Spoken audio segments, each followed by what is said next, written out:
As the offseason goes on, it is looking more likely that Pete Alonso will no longer be with the New York Mets. Now, a report did come out that the Mets are back in negotiations for Pete Alonso after Steve Cohen had said the negotiations were not going well. So there still is a chance that they could bring him back.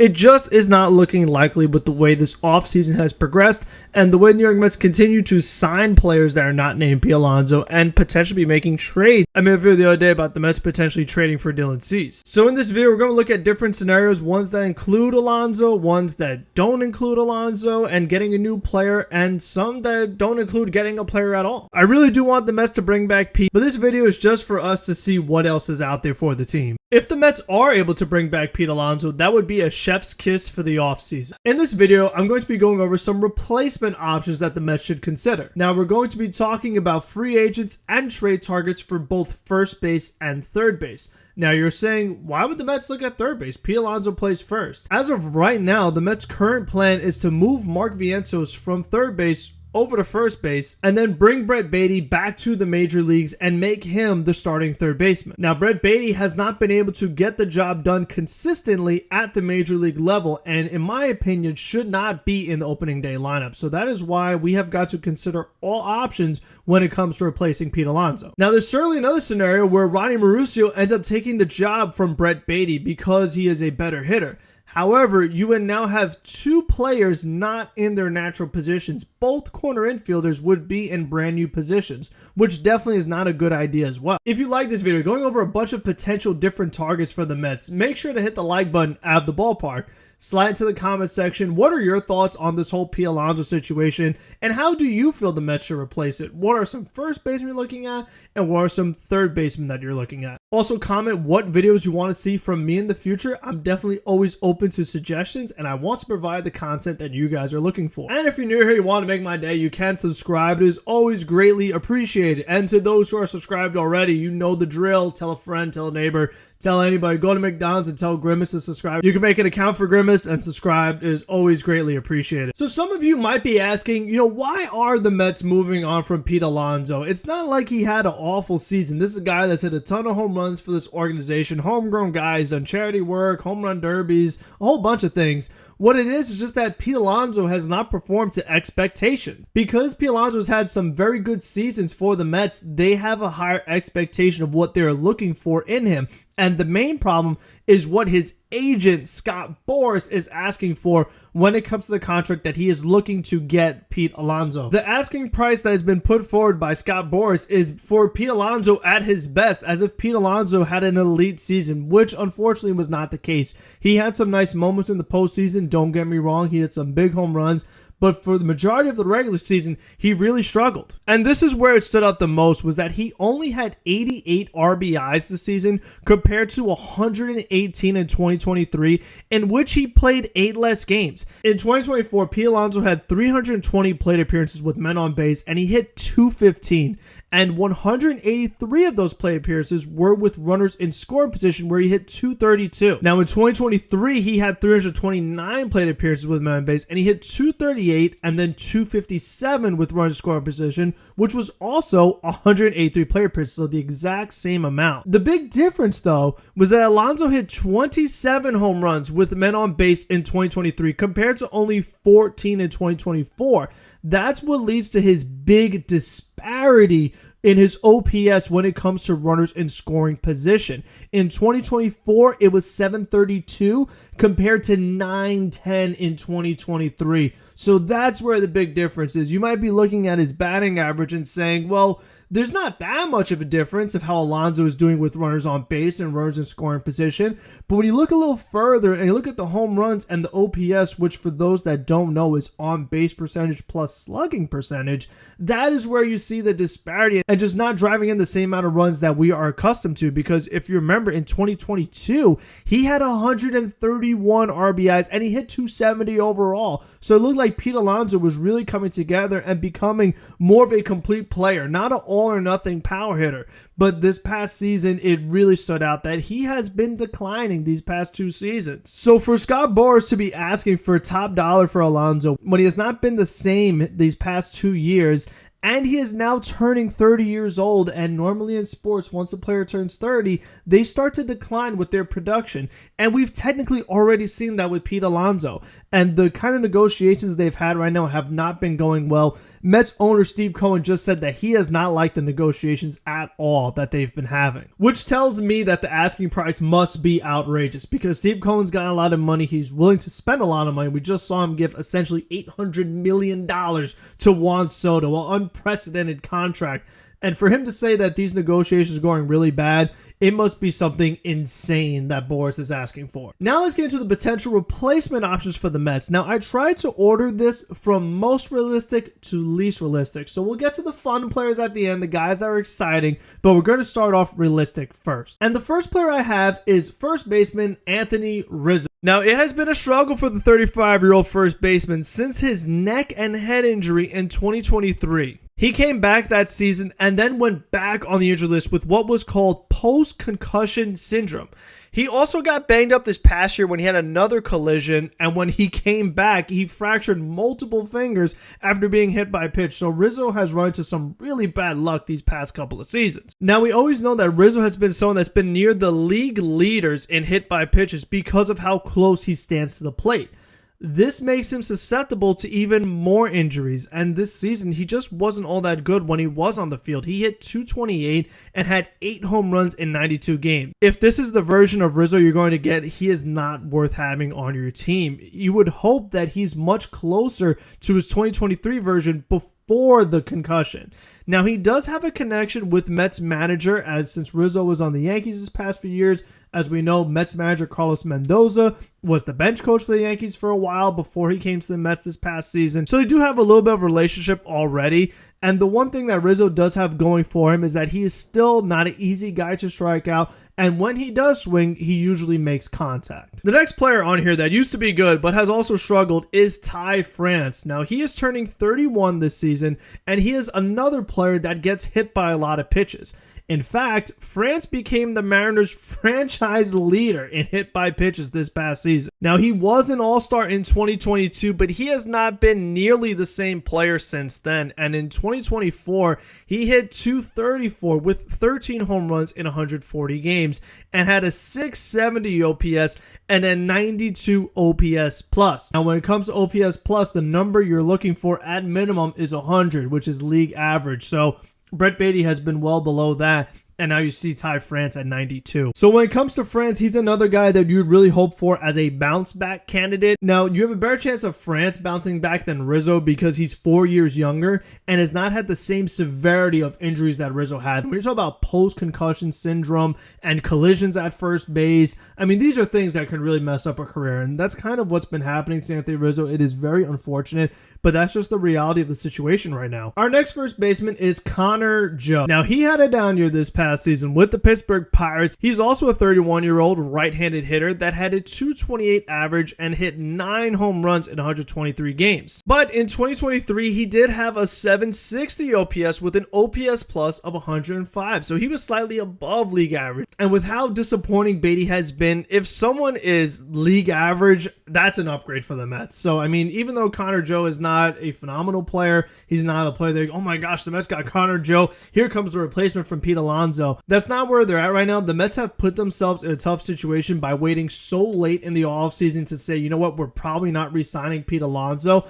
And the good first base options, for the most part, that were free agents, are gone. So now they're kind of left with these not as great players that nobody has really wanted. You haven't seen a lot of rumors for most of these guys that we're talking about so far. And in an ideal world, you had Juan Soto's production replace Pete Alonso's production. Even though they don't play the same position, we're talking about where they bat in the order. So now what you're essentially trying to do is you turn Starling Marte into Brett Beatty. So we're just trying to upgrade from Beatty. We're not trying to replace Alonso because we're hoping that we kind of did that with Soto, actually upgraded in that sense.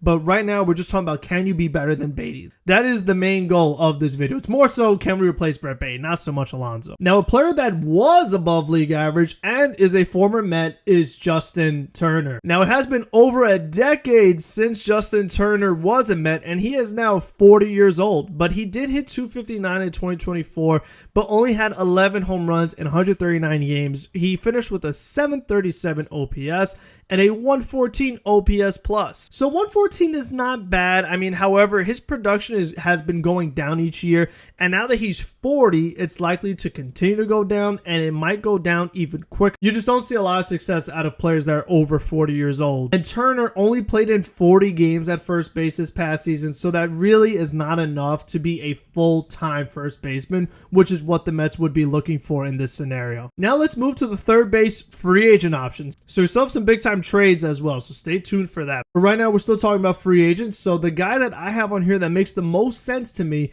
is Yoan Moncada. Now, the switch hitter only played in 12 games this past season due to injury, and in those 12 games, he hit 275 with a 756 OPS, and in 2023, he only played in 92 games, also due to injury. But during that season, he finished with a 730 OPS. In 2022, he only played in 104 games, so there definitely are some injury concerns, and he is turning 30 this season, but when he is on the field, he is a better player than Brett Beatty. The second player on here is Paul DeJong, whose natural position is shortstop, but he did play 41 games at third in 2024. He only hit 227, but he did have 24 home runs and finished around league average offensively. He is 31 years old, but the thing about DeJong is that at least he's a veteran player that could push Brett Beatty and give him some competition, so that it's not like, you know what, Brett Beatty's automatically our opening day third baseman. If Paul DeJong outplays him by a pretty wide margin in spring training, you can just give the job to Paul DeJong. Now, the last free agent before we get to the trades, and this is the free agent that is least realistic, is Alex Bregman, which he technically still is a free agent. Now, the problem with Bregman is that he's asking for more years than Pete Alonso, and his agent is also Scott Boras. Bregman is another player that has been getting worse offensively each season, and this last season in particular, his on-base percentage dropped from 363 to 315. At least with Alonso, we know who he is as a Met, whereas with Bregman, we really don't know what kind of player he is outside of Houston, an organization that was known for cheating. And it's just so interesting to me that with Bregman, he went from being one of the very best players in baseball in 2019, I mean, absolutely elite, to just becoming a good player after that. And he will be turning 31 this season. My thing is, if you were going to go for Bregman, you might as well just re-sign Alonso, because that would make more sense. Now we have the trade candidates. Now, the player I feel like is most likely to be traded is Yandy Diaz from the Tampa Bay Rays. It was a down season for him as well, but it was still a solid season as he hit 281 and had an OPS of 755. The issue is that his OPS was 932 in 2023, so that is a major drop-off. He went from being elite to just above league average. What I do like about Diaz, though, is that he still hits the ball hard and is tough to strike out. He has a club option for his contract next season, so I don't really see Tampa Bay picking that up, and Tampa Bay is always willing to make a trade, so you have to kind of look at it like Yandy's on the last year of his deal when it comes to the Rays, so I could definitely see them looking to trade him and just get off that salary. The other big thing about Yandy is that he will be 34 by the time the season is over, so really this would just be a short-term solution for the Mets, and we've already seen him have a decline this past season, so you would be concerned that there would be even more of regression afterwards. The next player that could be available on the trade market, and the Mets already have reported interest, is Spencer Torkelson from the Detroit Tigers. Now, he was the first overall pick in the 2020 draft, but he has not been able to live up to that in the big leagues. He really struggled in 2024. He only hit 219 with 10 home runs in 92 games, and he spent time in the minors because of the struggles that he had this season. However, he did hit 31 home runs in 2023, but that's all he was able to do because he finished that season with a 233 average, and despite all those home runs, he barely finished above league average offensively when you're looking at his OPS plus, because he was an all or nothing hitter. He either hit a home run or essentially did nothing at all. Now, there is a lot of upside for Spencer because he is only 25 years old, and it is not often that the first overall pick within the past few years becomes available via trade. Now, there certainly is some risk because he hasn't done well lately, but if you were able to hit on him and get him to be anything close to what the Tigers had expected, that is a massive win for you because he has a lot of team control. He's just so young, it would be a perfect replacement for this team. Now, the Tigers could be looking to move him because they have a lot of different options they could use for the corner infield spots, so Torkelson might be the odd man out. And depending on what the Tigers are asking for in a trade, it definitely is something the Mets should strongly consider. Ryan Mountcastle is another first baseman that the Mets have had reported trade interest in. Mountcastle hit 33 home runs in his first full season in 2021, but he has not been able to match those numbers ever since. However, his batting average has gone up, and his average OPS since 2021 has been around 113, so he's been a decent amount above league average consistently. He will be 28 when the season starts, and the Orioles could be looking to trade him because they want to make space for top prospect Kobe Mayo. And one of the other good things about Mountcastle is that he has 2 years of team control left before he is a free agent. So Mountcastle is one of the safer bets that we've talked about, who also is still young and still has some potential. Now let's head over to the third base trade options, and the first one that is semi-realistic is Nolan Arenado. Now the Cardinals struggled last year and are looking to move Arenado's contract. As the offseason has gone on, the Cardinals have not received an offer that they like, and they might end up hanging on to Nolan for now. He also has 2 years left on his contract, and he has been declining significantly in the past 2 seasons. He had an 891 OPS in 2022, but a 774 OPS in 2023. And then he had 26 home runs in 23 compared to 16 in 2024. Now he is going into his age 34 season, and Father Time is undefeated. So I would not expect him to look more like the 2022 version, and unfortunately look more like the 2024 version. The one thing that he still has going for him, though, is that he is phenomenal defensively at third base, as he was in the 95th percentile in range last season. For comparison, the Mets third baseman last year, Mark Vientos, was in the 6th percentile this past season. If the Mets did pull this trade off, a left side of the infield of Nolan Arenado and Francisco Lindor, who's in the 99th percentile, would be amazing. Now, some fans in our Mets weekly streams, which you could catch every Monday at 7 p.m. Eastern, have mentioned Ke'Bryan Hayes as a name that the Mets should make a move for as a trade target. And while he was in the 9th percentile in range defensively for third base and does have a ton of team control as he's not a free agent until 2030, his offense was worse than Beatty last year, and right now we are looking for upgrades from Beatty. We are not looking for downgrades. So until Ke'Bryan Hayes could show what he's capable of offensively consistently again, he's not someone I'd be targeting just yet. And also, there's a chance that the Pirates might hang on to him. With the kind of rotation that they have, they could still be a competitive team. We're going to go to the most unrealistic, but still could happen. The big trade the Mets could pull off if Pete Alonso specifically were to go to the Angels is Vladimir Guerrero Jr. Now, the Blue Jays still have not signed Vlad to an extension, and he is on the last year of his contract. If the Blue Jays do not get Pete and struggle again, they really should trade Vlad Guerrero, as they could take the risk of potentially losing him for nothing. Now, Guerrero is 4 years younger than Alonso and had an elite season in 2024, hitting .323, which is almost 100 points higher than Pete, and a .940 OPS, which is incredible and almost 200 points higher than Pete Alonso. This is not a realistic trade, but because the Blue Jays have not signed that extension with Vlad Guerrero yet, it still technically is possible. Now, one more first baseman that should be on the trade market because of his contract and the team that he plays for is Rhys Hoskins, who does not like the Mets. Mets don't like Rhys Hoskins, so I just think it's very unrealistic and not going to happen. Now, the last option for the Mets is to just stick what they have and go with that Mark Vientos / Brett Beatty / Ronnie Mauricio infield, because they could look at the free agent market of 2026. Now, that free agent market is currently headlined by Vladimir Guerrero Jr. because, like I said, they have not signed that extension. So if you could get Vlad Guerrero while not party with top prospects, that definitely is something that can help you out a lot in the long run. So while it might not look good for this season, going forward, it could be a major help to this team. Now, the other free agent that they should be looking at next season would be Josh Naylor. And Naylor, his offensive production has been just as good as Pete Alonso these last 2 seasons. Naylor hit 31 home runs in 2024, and he had an 842 OPS in 2023.